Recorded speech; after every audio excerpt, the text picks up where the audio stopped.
Okay, so hello. Na naman another week has passed, and palapit na tayo. Then wag kayong kabahan. Again, I am Ron Adam V. Puntoy, your lecturer for this short review sessions on which just an update lang po, nakatapos lang po nung review sessions namin kahapon and successful naman. And so kung gusto nyong sumali, the slots are available po for 50 pesos only. And mangyayari po yon this Sunday na naman 1 to 4 p.m. naman. Kung hindi po available naman yung schedule nyo, the good thing is the sessions are recorded na po. So, ayun lang naman. But then, just as ginagawa natin noon, sige. Let's get at it again. Okay, so the first question of the week is this. Fruits that are born on trees but which are enclosed by stony structures called A. Fruits, B. Nuts, C. Small fruits, or D. Large fruit. Ang tamang sagot po dyan is nuts. Sir, bakit nuts? Well, nasabi kanina dito na fruits that is born on trees, yes, nandun sila sa trees, but then, meron silang stony structure, and those are your nuts. Ang very common example po ng inyong nuts is yung inyong talisay, cashew, mga ganon. And then, napag-usapan na rin natin yung fruits, well, we have different types of fruits. And siguro nakikita naman, I don't think bakit nagkakaganito ang aking PowerPoint, But then, pag sinabi mong fruit crops kasi, meron tayong tatlong klase ng fruit crops. Meron tayong unang-una sa lahat, 3 fruits. 3 fruits po yan. On which, ang pinaka distinguishing characteristics nila is fruits sila na nanggaling sa trees. Ang very common example nito is yung mangoes ninyo, lanzones, durian, and oranges. Dahil galing sila sa trees. And then, meron rin tayong tinatawag na nut fruits, on which meron nga silang hard shell naman, kung tatawagin, na nagsusurround dun sa edible part nila. Hard lang yun. And then, meron rin tayong tinatawag na small fruits. Pag sinabi mo namang small fruits, ito yung fruits na nanggaling sa mga non-woody plants. Katulad ng inyong pinya, strawberry, just like that. Sir, ang laki nung pinya, bakit siya naging small fruit? Well, doon sa small fruit po, hindi po natin tinitingnan doon yung laki ng fruit. Ang tinitingnan natin yung nanggalingan ng fruits. Kung woody and tree, yung nanggalingan niya, tree fruits ang tawag doon. Kapag non-woody naman yung nanggalingan niya, small fruits ang tawag doon. Ayun lang naman yun. So, ang lanzones po, kahit gaano siya kaliit, as compared to pineapple, tree fruits siya. Hindi siya small fruit. Ayun lang naman. Moving on to our second question, sabi dito, this is an ornamental plant or ornamental plants which is grown in containers for their beautiful flower. Usually, they are used for display purposes and is called A. Cut foliage, B. Landscape plant, C. Cut flowers, or D. Flowering pot plants. Ang answer is 5, 4, 3, 2, 1. And the answer to that is dog po, flowering pot plants. Sir, akala ko ba may flowers? Yes. And hindi naman po sinabing kwan ito, Hindi naman po sinabing kinat mo yung flower para i-display. Sabi lang dito, ornamental plants which is grown in containers for their beautiful flowers. So, ibig sabihin, nakatanim po ito. So, flowering pot plants.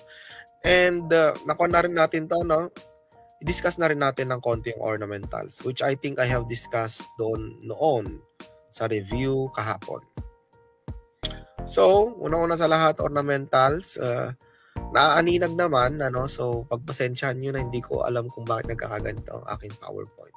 But then sa ornamentals po, meron tayong unang-una sa lahat, cut flower or florist crops. Ang ibig sabihin po ng ating cut flower or florist crops, pasimplehin natin. Huwag natin pahirapan yung ating sarili. Yun po is kinat mo yung flower tapos linagay mo sa vase. Yun. Yun yung plants na kinakat natin yung flower para ilagay sa vase, or katulad ng sampagitan ninyo, ano, kinat natin yung flower tapos nilalagay natin sa mga necklace. Tinaturn natin into necklace. Yun po yung cut flowers. Kapag sinabi mo namang cut foliage or florist greens, ang ibig sabihin po kasi ng foliage, ano, is dahon. Sinabi mong cut foliage, may cut, kinat mo yung dahon, tapos tinusok mo siguro doon sa kulay green na may black na binabasa. Ayun yon, tapos dinisplay. Yun po yung cut foliage naman. The most common example of this is ferns, ano? Ferns. And may nagtanong sa akin personally, Sir, paano po pinopropagate yung fern? Well, ang fern po is hindi po napopropagate or hindi po tumutubo through cuttings, ano? Ang fern po is tumutubo through its spores. Wala pong buto ang ating ferns. Spores po ang parang ano ba? Way niya sa pagpaparami. Ayun naman.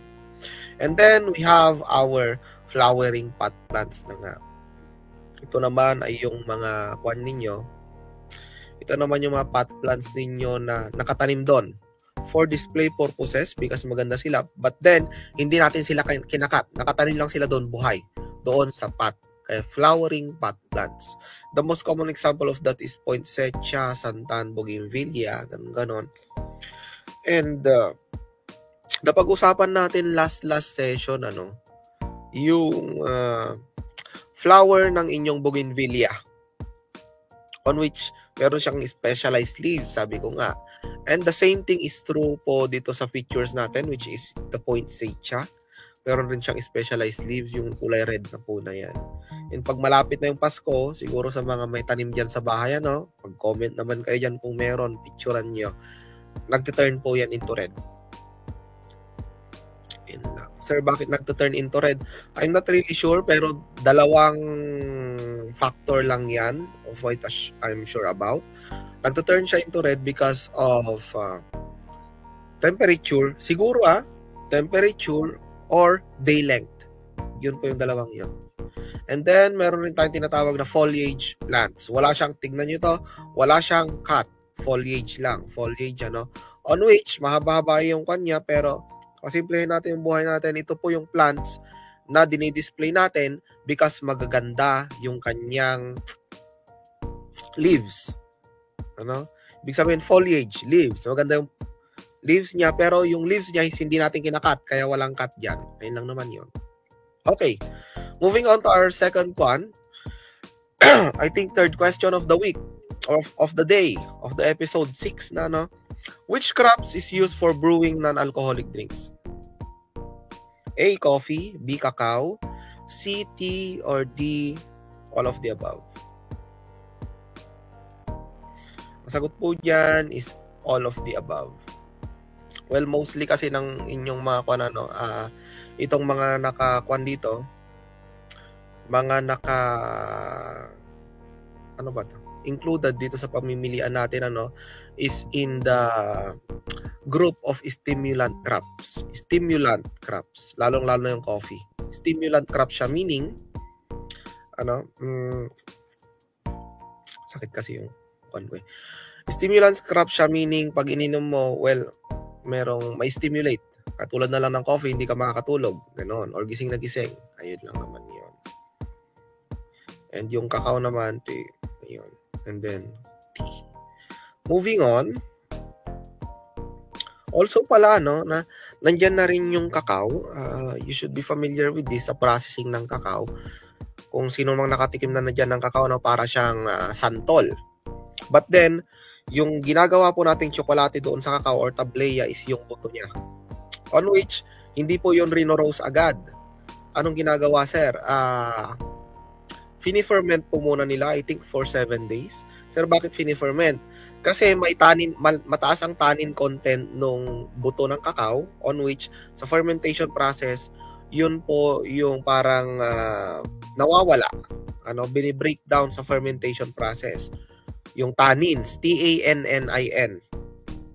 On which yung tannins po ninyo, no, bakit na kailangan natin i-break down yon? Kasi mapait po yon. Tannins, mapait. No? Yun lang naman yon. So, Fini-ferment po natin ang cacao. Ayun lang naman. Okay, moving on to our next question. Sabi dito, this is the strongest of all natural fibers and it is 3 times stronger than cotton and 2 times stronger than sisal fiber. And this derived from, what fiber is this? A, kapok ba siya? B, buri, C, abaca, or dog magway? The answer is 5, 4, 3, 2, and 1. Ano po ang answer dyan? Ang answer po dyan is abaca. Yes, it is the strongest of all natural fibers. And mostly ang abaca sa Pilipinas po or internationally speaking, tayo po if I'm informed correctly tayo po ang pinakamalaking exporter ng abaca fiber sa buong mundo. And kilala po ang abaca natin lalong-lalo na sa shipping industry kasi yun yung ginagamit nilang panali sa mga sa mga ports. Panali ng mga bangka or ng mga ships sa ports. Ayun lang naman yon. And also, in the Philippines na rin, ano ang abaca capital natin? It is Catanduanes po. Catanduanes. Maraming abaca doon. And just for your information, ganito po ang itsura ng abaca. Ayan yan. Yung nakapaligid kay Manong. Yaw. Malaki natin ng konti. Yan. Nakapaligid kay Manong on which, sir, anong pinagkaiba or pag nakakita ako doon sa field ng parang abaca, anong pinagkaiba ng abaca sa saging? Unang answer, sabi nila, wala raw bunga, ganon. Paano pag walang bungang saging, sir? Naman yon. Paano ko madidistinguish kung abaca ba yun or saging na talaga? Well, mostly kasi tinitingnan natin yung leaves niya, on which yung leaves po ng abaca ninyo, is patusok. Ang leaves naman, patusok siya, pag ganon. Ang leaves naman po ng inyong saging is pag ganyan, tapos broad siya, hindi siya patusok. Ayun lang naman. And also, yung pseudostem niya, take note of that. Pseudostem po yan or fake stem. Yung fake stem ng inyong abaca is maliit. Yung fake stem naman or pseudostem ng inyong saging is mas makapal. Ayun lang naman yun. Sir, bakit mo nasabing fake stem? Well, ang stem kasi ng saging ninyo is nandun po sa baba, underground, which we call corm, C-O-R-M. Yun po yung true stem ng inyong saging. Yung nakikita nyo naman pong stem na yon, bakit siya tinawag na fake? Kasi yung stem na po na yon, or yung pseudostem na yon is made up of leaf sheets. Kayo nakikita nyo dyan yung tinatanggal ni Manong, di ba pag nagtatanggal kayo ng saging? Nakakita naman na siguro lahat ng saging dito. Tatanggalin mo yun, puro yun leaf sheets, may uhay-uhay, and so fake stem siya kung tawagin. And nakikita nyo dyan si Manong ngayon, nag-harvest ng abaca. Meron po tayong, if I'm correct, 4 na steps sa pag-harvest ng abaca. On which, unang-una sa lahat, meron tayong topping, T-O-P-P-I-N-G. Yung topping, ano naman yung topping, sir? Tinatanggal po muna natin yung kanyang leaf. Nakatayo yung abaca, tinatanggal natin yung leaf niya. Pag natanggal na yung leaf niya, susunod naman na yung tumbling. T-U-M-B-I-L-B-L-I-N-G. Yung tumbling nyo naman po is pinuputol na yung pseudostem ng inyong abaca. And then, yung taxiing, pagkatapos ng tumbling, susunod na yung taxiing. Yan yung ginagawa ni Manong ngayon na pinaghihiwalay-hiwalay niya yung uhay ng inyong abaca, if I'm informed correctly. And then, yung stripping, on which pag paghiwalay na, meron silang equipment on which iipitin po yung uhay, tapos hihilain nilang mabilisan and then fiber na lang po ng abaca yung maiiwan. Ayun lang naman po. Topping, tumbling, taxiing, and stripping. Ayun, 4 lang yun. Okay. And also, pag-usapan na rin natin yung harvesting ng inyong banana. Kung makakita kayo sa YouTube ng harvesting ng banana, tatanggalin nila yung stock nung bunga, But then pagkatanggal nila, papatayin nila or ikakat naman na rin nila yung stem or pseudostem ng inyong banana. Sir, bakit nila ginagawa yon? Sayang naman. Well, ginagawa nila yon because once po nanamunga na yung isang pseudostem ng inyong saging, hindi na yung pseudostem na yon hindi na po mamumunga ulit. Kaya ibig sabihin hindi na siya mapapakinabangan, and so pag hindi na mapapakinabangan, it's better na napatayin muna para yung corm ng saging mo ulit dun sa baba is mag-produce ng suckers ng panibago. Ayun lang naman yun, so with that